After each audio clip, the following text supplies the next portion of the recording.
Do you need to remove old insulation before installing new? Let's talk about it.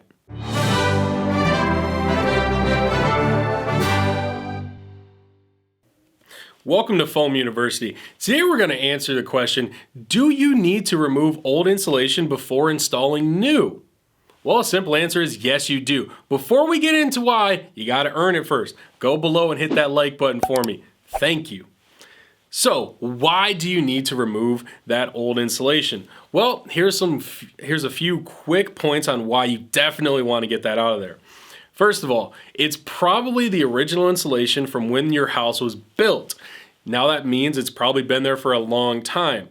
What does that mean? It's probably been through a lot of moisture. It's been through a lot of pests. It's been through a lot of different things that has gotten into and likely stayed in that insulation.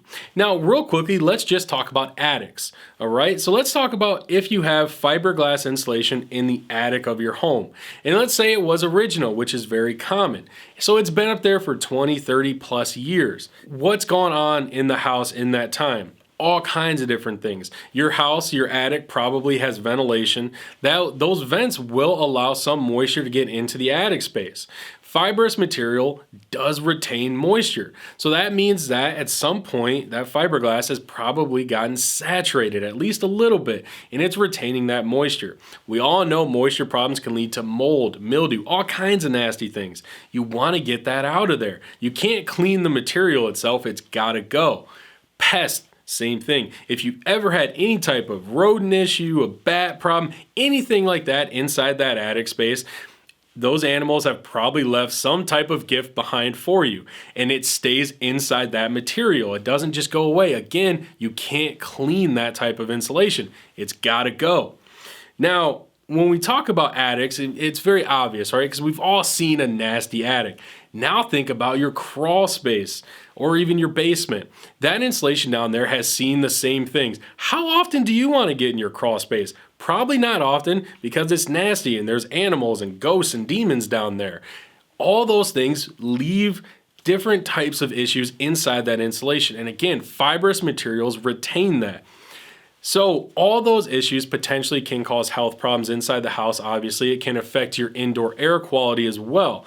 You want to get that stuff out of the house. So if you're looking to replace insulation or if you're looking to re-insulate your attic, your crawl space, and there's existing stuff in there, odds are it's probably got some nasty stuff that you do not want in your living space anymore. So you got to get it out of there. Please, I definitely recommend you check out the article that's linked in the description below. It has even more reasons on why you would want to get that stuff out of your house and why you really need to get it gone. If you have a question about this, if you're not sure, hey, should I remove it in this situation or should I move it in this situation? Drop us a comment below. Talk to us about it. We'd love to help you out. Don't forget to subscribe to this channel and ring that bell so you see all of our notifications. Hey, don't forget, there's also a ton of information on our website, retrofoamofmichigan.com. We have a learning center on there that is full of all kinds of information, articles, blogs, as well as videos. You're welcome.